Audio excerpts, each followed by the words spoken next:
اللہ تعالیٰ کے دو قانون ہیں، ایک غیر مسلم کے بارے اور ایک مسلم کے بارے۔ غیر مسلم کے لیے ہے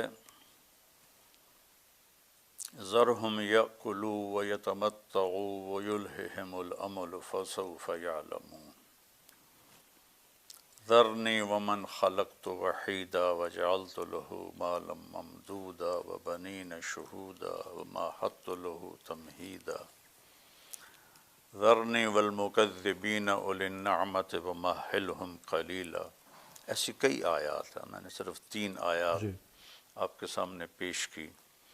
کہ اللہ اپنے نبی کو تسلی دیتے ہوئے فرماتے ہیں کہ آپ ان کو موج مستی کرنے دیں، یہ دنیا میں زہرت الحیات الدنیا، یہ دنیا کی کچھ رونق ہے جو ہم نے ان کو دی ہے، جب یہ میرے پاس آئیں گے تو پھر ان کو پتہ چل جائے گا کہ اللہ کی پکڑ کتنی شدید ہے۔ کافر کے لیے ڈھیل ہے دنیا میں، کیونکہ یہی ان کی جنت ہے اور یہی ان کی لذت ہے، تو موت کے بعد ان کے لیے کچھ نہیں۔ لیس لہم فی الآخرۃ الا النار، آگے ان کے لیے آخرت میں آگ کے سوا کچھ نہیں ہے۔ مسلمان کے لیے اللہ تعالیٰ کا قانون دوسرا ہے، وَلَنُذِيقَنَّهُم مِّنَ الْعَذَابِ الْأَدْنَىٰ دُونَ الْعَذَابِ الْأَكْبَرِ لَعَلَّهُمْ يَرْجِعُونَ، کہ ہم انہیں چھوٹے چھوٹے عذاب دیں گے، بڑا عذاب نہیں دیں گے، لَعَلَّهُمْ يَرْجِعُونَ، تاکہ یہ مرنے سے پہلے توبہ کر لیں۔ تو امت پر جو مختلف حالات آتے ہیں وہ ان کی طہارت کے لیے ہوتے ہیں، ان کے گناہوں کی صفائی کے لیے ہوتے ہیں، اور بے گناہ قتل ان کی بخشش کی مہر لگا دیتا ہے۔ آپ نے فرمایا کہ میری امت پر آخرت میں بڑا عذاب کوئی نہیں، ان کی سزا دنیا ہی میں ہے قتل و غارت۔ چنگیز خان نے 2 کروڑ مسلمان ذبح کر دی، تیمور کم بخت مسلمان تھا، لیکن مسلمان ہو کے اس کم بخت نے اپنے دادے کی روایت کو زندہ کیا اور 2 کروڑ مسلمان ذبح کر دیے، تھوڑے سے اس میں ہوں گے غیر مسلم۔ تو اس طرح جو آفات آتی ہیں یہ ان کے گناہوں کی صفائی کے لیے ہوتی ہیں۔ تو اللہ تعالیٰ ان کو ایک دوست میرے کینیڈا میں رہتے ہیں، جی انہوں نے مجھے بتایا کہ میں نے خواب دیکھا کہ جتنے غزہ کے شہداء بچے ہیں اچھا وہ اوپر آسمان میں تیر رہے ہیں، اور اللہ تعالیٰ کے نبی ان کے ساتھ ہیں، اور جب وہ سارے بچے اوپر کٹھے ہو جاتے ہیں تو اللہ کے نبی ان کو لے کر اوپر چلے جاتے ہیں۔ تو دیکھنے میں خوفناک، کربلا سے بڑا خوفناک واقعہ کیا ہوگا کہ انسانی تاریخ میں کسی نبی کی نسل اس طرح ذبح نہیں ہوئی جیسے کربلا میں ہوئی، اور ابھی صرف 51 سال ہوئے تھے اللہ کے نبی کو فوت ہوئے۔ کچھ صدیاں گزر گئی ہوتی، قوم بھول جاتی، امت تو تھا، پھر تو تھا 61 ہجری اور آپ 11 ہجری میں فوت ہوئے ہیں، تو 50 سال بھی نہیں گزرے کہ آپ کی نسل کو بکرے کی طرح ذبح کر دیا گیا۔ تو اب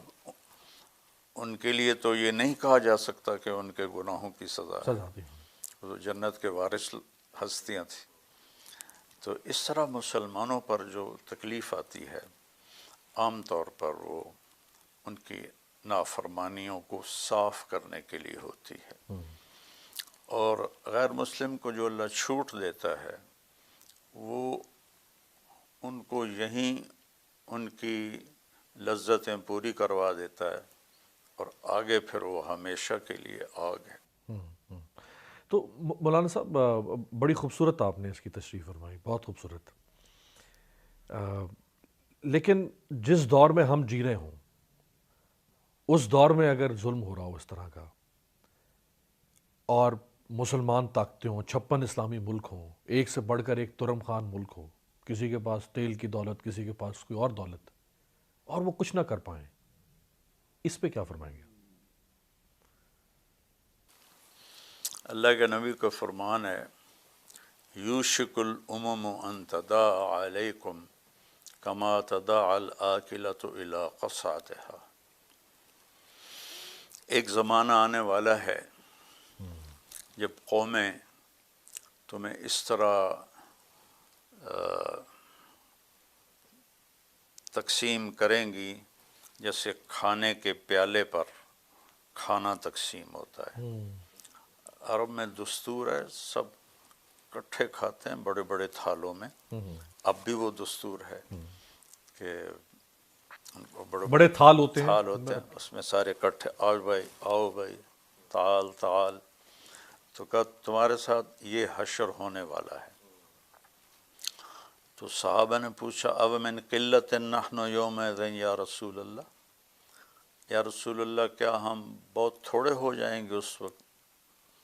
تو آپ نے فرمایا لا بل انتم یومئذ الکثیر، تم بہت زیادہ ہو گئے، ولکنکم غثاء کغثاء السیل، تم سیلاب کی جھاگ کی طرح ہو گئے، وَلَيَنزِعَنَّ اللَّهُ مِن صُدُورِ عَدُوِّكُمُ الْمَهَابَةَ مِنْكُمْ، اور اللہ دشمن کے دلوں سے تمہارا رعب نکال دے گا۔ آپ نے کہا نُصِرْتُ بِالرُّعْبِ مَسِيرَةَ شَهْرٍ، ایک تو منظر کشی ہماری ہی لگ رہی ہے، اس لیے تو یہ حدیث یاد آئی۔ یہ تو ہمارا ہی نقشہ بیان ہو رہا ہے۔ ہاں، آپ نے فرمایا مجھے اللہ نے میری مدد کی ہے رعب کے ساتھ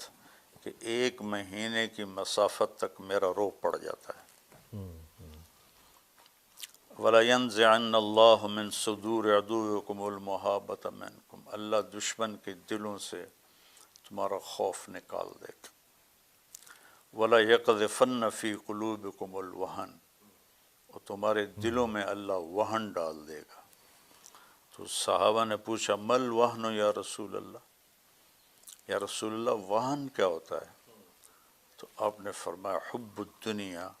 و کراہیت الموت، تم دنیا کے دیوانے بن جاؤ گے، دنیا کی محبت میں گرفتار ہو جاؤ گے، اور موت کو تم برا سمجھنے لگ جاؤ گے، موت سے تمہیں ڈر لگنے لگ جائے گا۔ جب شمر نے کہا نا امام حسین علیہ السلام سے کہ ہم تم سب کے سر کاٹ دیں گے، تو وہ آگے ہنس پڑے، اب الموت تخوفنی، آہا، تو مجھے موت سے ڈراتا ہے، کیا تو بات، مجھے موت سے ڈرا کیا بات۔ تو اب ہم تو کوئی موت کی بات بھی ہو تو اٹھ کے چلے جاتے ہیں، سن ہی نہیں جاتے۔